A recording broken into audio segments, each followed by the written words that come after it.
Selamat malam Sobat Goofy. Hari ini saya akan membahas buku Cara Ampuh Negosiasi 15 Strategi Dahsyat Memenangkan Negosiasi. Kenapa saya memilih buku ini untuk dibahas? Karena di dalam dunia marketing selalu pasti ada proses negosiasi di dalamnya. Maka itu kita harus mengetahui dasar-dasar negosiasi. Buku ini dibagi menjadi 3 bab. Bab pertama yaitu sebelum negosiasi dimulai, yang kedua rahasia negosiasi yang efektif, dan yang ketiga yang hal yang sering dilupakan. Untuk yang pertama, sebelum negosiasi dimulai, itu dibagi menjadi 3 bagian. Itu adalah seni memengaruhi keputusan orang lain. People will want to challenge you and question your ideas, and you should welcome that. Siapapun yang berargumen tentang suatu hal di depan kerabat atau teman dekat yang sudah memiliki pandangan tentang hal tersebut seringkali tidak mudah untuk mempengaruhi keyakinan mereka yang sudah terlanjur mengakar kuat. Itu karena sebagian otak kita bekerja keras untuk memastikan integrasi. Oleh ketok magic word yang sangat berpengaruh di benak orang adalah kata-kata ajaib yang berpengaruh di benak orang. Sebelum Anda memutuskan, jangan khawatir. Bayangkan Anda sikap seperti ini cenderung lebih mudah meyakinkan. Bagaimana dengan orang-orang yang dominan? Pendekatan tepat, menyodorkan fakta, hindari perselisihan, bersikaplah tegas dan profesional dalam komunikasi. Datang dengan solusi, jangan langsung terima tarik. Fokus kepada apa yang penting bagi orang lain dan daya tawar. Kemudian ada bab 3 yang sering dilupakan. Apa keuntungan dari sebuah konflik? Adakah manfaat dari konflik? Ketika membayangkan konflik, barangkali kebanyakan orang langsung berpikir tentang situasi rusuh perang. Oke, seperti ini.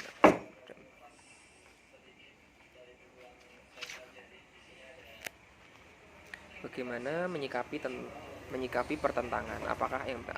Apa yang Anda inginkan dari sebuah perundingan? Maka dengan mudah dibayangkan jawabannya adalah kesepakatan. Kita menyukai gagasan. The art of rejection. Pada prosesnya dalam negosiasi pun selalu didapati orang-orang yang memenangkan situasi setelah keputusan dibuat. Kunci prosesnya adalah mengingat bahwa segala sesuatu bisa dinegosiasikan, dan untuk mendapatkan kesepakatan Anda harus mengajukan penawaran-penawaran. Sementara itu keputusan dihasilkan ketika salah satu pihak mau mengalah dan bersepakat dengan keputusan pihak lain. Hal-hal tersenyum dengan tulus, jadilah diri sendiri, mengingat nama orang lain, perlakuan orang seolah-olah dia satu-satunya, datanglah dengan sikap positif. Power of body language. Kita pilihan kata dan intonasi, pahami prinsip mirroring. Dalam budaya yang berbeda, bahasa tubuh juga bisa berarti berbeda. Ada cari tahu. Harapan saya kabarnya sangat baik dan luar biasa. Orang di depan kita akan membahas lebih dalam kreativitas dalam negosiasi saat intuisi bekerja seperti apa, Bos? Preparation, incubation, elimination, verification, mengkaji ulang tentang pendekatan berbeda untuk situasi berbeda. Karena beda negosiasi soal kultur, negosiasi versus perempuan. Faktor X belum melakukan mencapai kata sepakat. Itu mereka sudah memahami faktor ego, kebanggaan seseorang, dan yang harus negosiasi dalam dunia marketing, namun sudah langsung terjun di dunia marketing. Jadi apakah salah? Tentu tidak. Namun secara tidak langsung, ketika kita tidak memahami tentang teori-teori dasar menghadapi resiko konteks, tentu saja dalam sebuah kepemimpinan. Kemudian kenali diri dan dengan siapa negosiasi dilakukan. Kita tidak dapat membujuk orang dalam situasi apapun kecuali kita mengenali mereka dalam hal persepsi, kebutuhan, sensitivitas, bagaimana cara membuat komitmen, dan apakah mereka dapat dipercaya.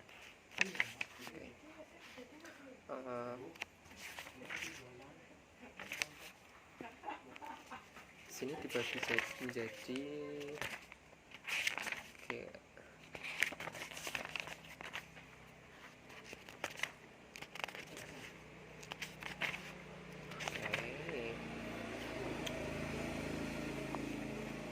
gaya negosiasi alami setiap orang. Disadari atau tidak, semua orang itu memiliki gaya negosiasi alami. Salah satu hal yang secara naluriah dianggap sudah default atau settingan alami dan merasa paling nyaman saat berinteraksi dengan orang. Tidak ada gaya yang baik atau buruk, benar atau salah, kecuali apabila berkaitan dengan etika dan kultur yang berbeda. Itu bisa menjadi poin lain.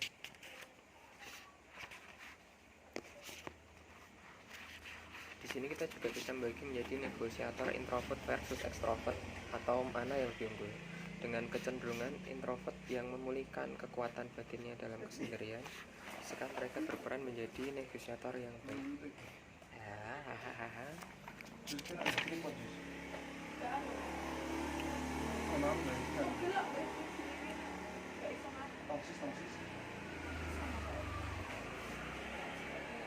Aku tambah sisan sedikit dari sendiri waktu.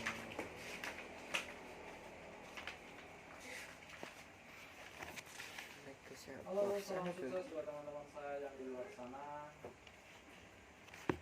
Ini dengan saya Mas Fitur ya. Kesempatan kali ini saya bakal Negosiasi introvert versus extrovert. Introvert yang memiliki di sini ada kamu introvert melakukan adjustment untuk membangun koneksi dengan teknologi digital. Jawa. Proses ini bisa berlangsung optimal kalau sudah. Untuk kesempatan kali ini kita bahkan mungkin lebih banyak dengar ya. Kecenderungan lain dari golongan introvert adalah memperhatikan hal-hal di sekitar, bangunan, kendaraan, jalan, langit, pohon, anak-anak, coretan di net, tanpa harus terlibat langsung dengan aktivitas orang dan cukup memperhatikan saja. Selain untuk introvert merupakan seorang pendengar yang baik dengan pembawaan diri yang tepat, sikap memanfaatkan teater itu sama seperti keterampilan berbicara di depan umum. Baik extrovert maupun introvert dapat mencapai hasil optimal dalam negosiasi tanpa perlu mempertanyakan kepribadian alaminya. Meskipun tidak dipungkiri, beberapa tipe orang bisa lebih efektif dalam situasi tertentu. Jadi tipe negosiator seperti apakah Anda? Salam sukses buat teman-teman yang ada di luar sana. Rekan dengan saya Mas Fitur. Itu bisa digali dari beberapa pertanyaan-pertanyaan berikut. Deskripsi pelaku, advice, Pelajaran dari buku yang sudah Sehingga baca. Di sini ada aggression, accommodation, salah profesional. kompromi, collaboration, penghindaran, agresi, akomodasi, kompromi, kolaborasi. Aku nak gego om. Mending tau om guys, video pirang menit di stop, pirang menit di stop. Oh, iya, engko digabung nganggo solup. Oh, kan ada solup. Hah? Iki yo nek apa ngomong sampean meh Pak kana order. Iya. Oh, solup. Rahasia negosiasi yang efektif. Sign of Salam sukses buat Ora teman-teman iso. saya yang ada di luar sana. Ih, mati ya beku. Sejahtera dan damai. Ya. Perkenalkan dengan saya Ada Mas Fitur. beberapa teori yang namanya Chain of the Galaxy. Teori permainan. Teori permainan adalah cabang dari matematika. Harapan digunakan dalam ekonomi politik. Masih relatif lama. Salah profesional dari Sederhana, negosiasi dan neuroscience kombinasi. Berat, the art of negotiation. Seni dalam melakukan negosiasi. Kita harus persuasi dan obrolan ringan, kemudian kemampuan mendengar, fokus pada win-win solution, negosiasi dan kompromi. Dengarkan intuisi Anda. salah Di sini saya akan membahas tentang cara ampuh negosiasi 15 strategi dahsyat memenangkan negosiasi. Bukunya terdiri dari 3 bab. Yang pertama itu sebelum negosiasi dimulai. Isinya yang bab 1, mengapa kita perlu negosiasi. Sebelum kita memahami itu, kita harus memahami definisi tentang negosiasi. Negosiasi sendiri adalah proses tawar-menawar dengan jalan berunding untuk memberikan atau menerima guna mencapai kesepakatan bersama antara satu pihak atau kelompok organisasi dengan pihak lain. Ora iki tak nggo bahan tok. Bahan paham-pahaman. Intine kok video udah gini kok ngono. Negosiasi. salah. Terus Yang kedua, kita harus memahami akar masalah. Apa itu tujuan dari negosiasi? Di sini kita harus sama-sama paham bahwa negosiasi tak lain adalah usaha untuk membangun kerjasama antar pihak yang bertujuan untuk mendatangkan keuntungan bersama dengan jalan persuasi, bukan intimidasi, apalagi manipulasi. Contoh-contoh negosiasi, misal negosiasi dengan karyawan, pemimpin meyakinkan timnya saat mendelegasikan suatu tugas. Sales dan pemarketing mendatangi prospek dengan harapan bahwa mereka memiliki banyak konsumen loyal. Oke. Bagaimana cara memulai negosiasi? Cara memulai negosiasi kita harus melakukan persiapan. Persiapan adalah kunci untuk negosiasi dengan siapapun. Selain efektif untuk mengembangkan strategi, persiapan juga penting untuk memperkuat rasa percaya diri sebelum menyampaikan gagasan pada pihak lain. Oke, bagaimana persiapan negosiasi?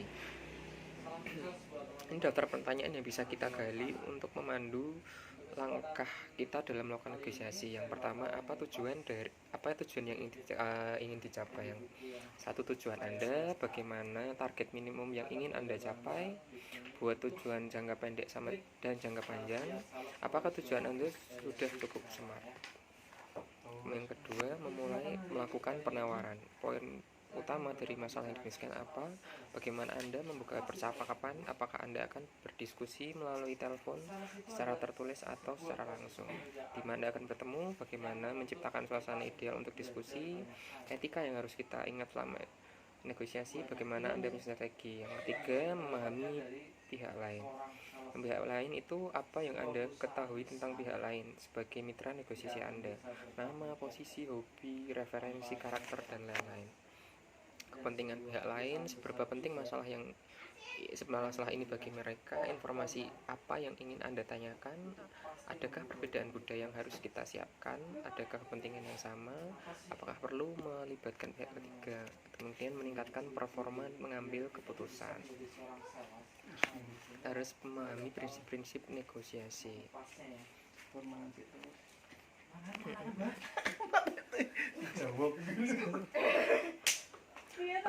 Sekarang kita harus memahami prinsip-prinsip secara pasif negosiasi. Yang pertama, kita harus memiliki strategi jitu tanpa ada kebohongan. Kerjasama apapun tentunya harus menjunjung tinggi transparansi antar pihak. Tujuannya agar masing-masing memahami keuntungan yang didapat dari kerjasama itu. Oke. Yang kedua, bisa dipertanggungjawabkan bahwa kita semua bertanggung jawab atas apa yang kita katakan adalah benar adanya. Kemudian ketiga, adil pada semua pihak. Selain harus bertanggung jawab dan menghindari kebohongan, seorang negosiator adalah seorang yang adil pada semua pihak. Dia punya prinsip saling membutuhkan. Dalam negosiasi, semua pihak saling membutuhkan. Dengan kata lain, prosesnya terjadi secara timbal balik, bukan sebuah paksaan dari salah satu. Yang keempat, objektif dan bersikap positif. Karena yang melakukan negosiasi adalah manusia, maka ada hal-hal manusiawi yang kemudian bisa mempengaruhi, terutama faktor emosi seperti dukungan moral atau motivasi.